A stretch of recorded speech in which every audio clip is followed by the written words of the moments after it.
So guys, yesterday, while I was at the cinema watching Dune 2, great movie, Blizzard released some hero talents that's coming in the War Within, and we got one for Feral Druid, and that is Wildstalker.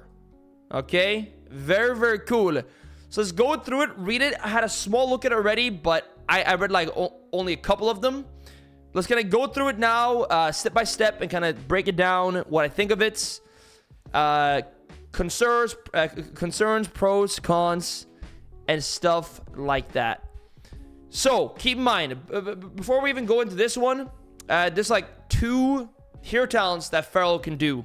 One is Wildstalker, this one, and one is Druid of the Claw, which we cannot see yet. So like one is between Feral and Guardian, and one is between Feral and Resto. This one is the one that's between Feral and Resto.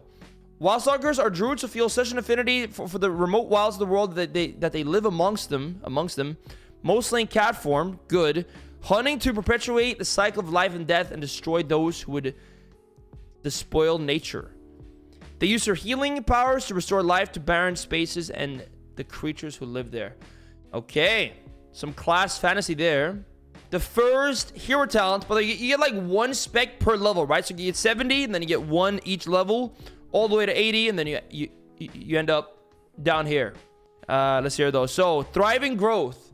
Rip and Rake has a chance to cause Bloodseeker vines to grow on the victim, dealing bleed damage over 6 seconds. Okay, so like an extra bleed on your Rip and Rake. Pretty cool. Wild Growth, Regrowth, and Efflorescence has a chance to cause Symbiotic Blossoms to grow on targets, healing over 6 seconds.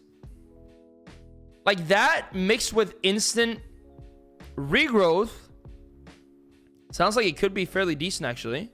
After this one, we're gonna go down one path and the other path. So the path to the left, Hunt Beneath the Open Skies.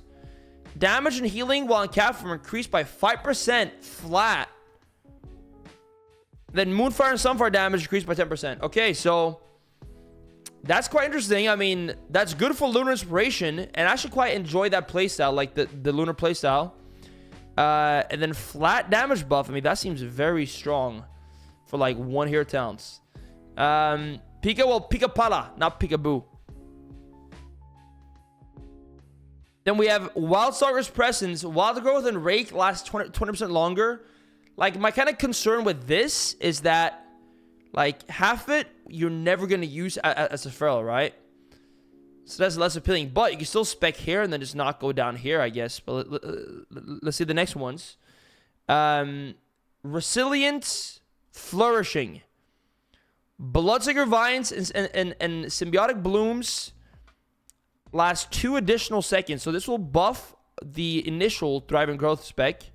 That seems kind of solid, I guess. When a target afflicted by Bloodseeker Vines dies, the vines jump to a nearby unaffected target for the remaining duration. Kind of like Swarm, where it like jumps around. Actually, I think Swarm died when something died. Or Swarm jump when something died. I think.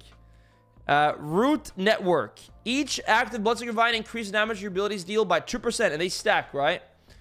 That seems pretty good. Each active Symbiotic Bloom increases the healing of your Life Bloom and Wild Growth by 2%. Strategic Infusion. Types free and attacking from Prowl increases the chance for Shred, Rake, and Slash crit by 8% for 6 seconds. Okay, so like basically when you open, which usually in a Fury when you open anyways, right? So pretty much like on Fury, or if you meld Incarn, you will get like more crit chance. Casting Regrowth increases the chance for your periodic heals to critically heal by 10% for 6 seconds. Okay, so it's like very...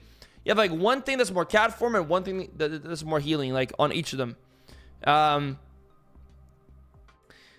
The regrowth stuff is good because, you know, instant regrowths, we want those to actually do something. This one doesn't seem too strong because like we're not doing many hots. I'm talking like for Feral, for Ardra that seems more strong, but yeah. Entangling Vortex. Enemies pulled into Ursul's Vortex are rooted in place for 6 seconds. Huh. Dude, that's pretty neat. I like that. And like, if we can actually play more vortex, the problem there is, again, the Druid tree, man. The Druid tree sucks. Like, we can get vortex and cleave quite easily, but in single target, no way, really, right? But in cleave, you can play fairly easily, though, because of you just extend from Rising Light, Fall Night. But I would like love to see like that, you know, Easter pick up. Flower Walk. During Barskin, your movement speed is increased by 10%. And every second flowers grow beneath your feet. Heal up to 3 nearby injured allies. Okay, so we get more speeding skin. And you get like flowers that will heal. Pretty cool. Pretty cool. I quite like the thought of that. Burst and growth. When Bloodseeker thorns expire, they explode in thorns. Dealing physical damage to nearby enemies, damage above 5 targets. When Bloodseeker thorns. Wait, so Bloodseeker thorns. Are those the Bloodseeker vines? When symbiotic blooms expire, flowers grow around the target, healing them and up to 3 nearby allies. So that's the middle path. We're going to get to the last one after we've done all the separate paths. Then we have Wildstalker's Power. Rip damage increased by 6%. Bite increased by 4%. Rejuve buff by 3%. Efflorescence and life bomb healing increased by 6%. So it's like just like, you know, flat, or, you know, damage increases. That's nice. We're not going to complain about that. That's quite pog, I would say. Like, imagine like that one and this one. Like, both of those are doing similar things. Yeah. Yo, Tandis, I did not see that. No. I did not see that.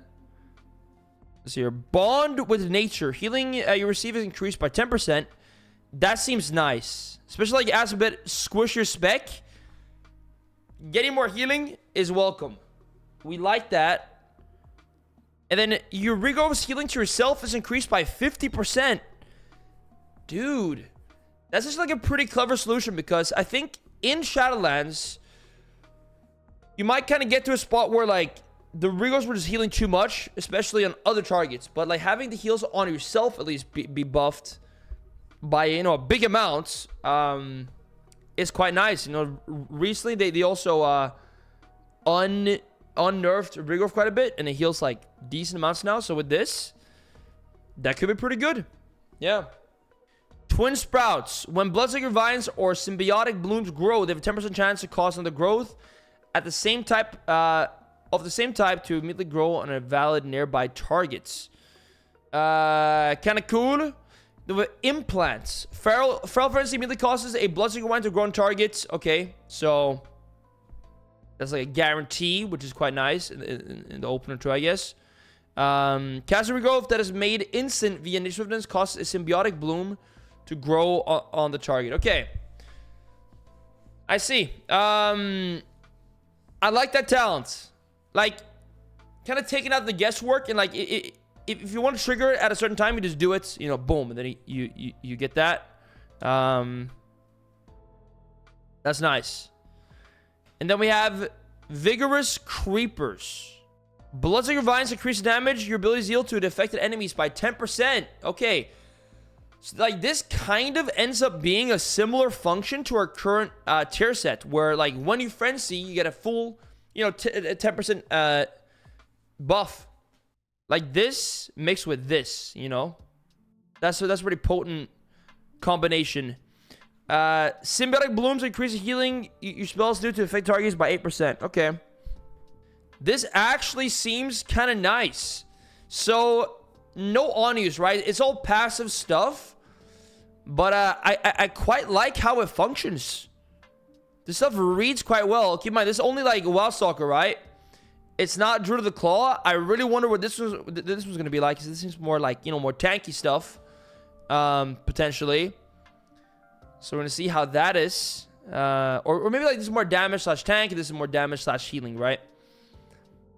But pretty neat. And you can like see the rows that are kind of, you know, written up. Guys, if you want to read this yourself, check it out. I'm looking forward to this coming out on the PTR or even the alpha. The War Within alpha should be kind of close. But yeah, like this kind of leans into, you know, the hybrid feeling of Feral, which I really like, because Feral should feel like a very, like, it should feel hybrid. Like Feral on paper should be the ultimate hybrid. And it's like this fantasy as well is pretty cool. Like mostly in cat form, hunting to, yeah, like it's neat. This actually got me quite hyped, man. And I think it's good that it's mostly passive, so it's not going to be like a super bloated buttons or like bloat your buttons and keybinds. I wouldn't mind like one on-use thing or, you know, something like that. I feel like some type of swarm, like some type of like modification to swarm at least. Like something that made swarm maybe better or something could be neat. But, yeah, really cool.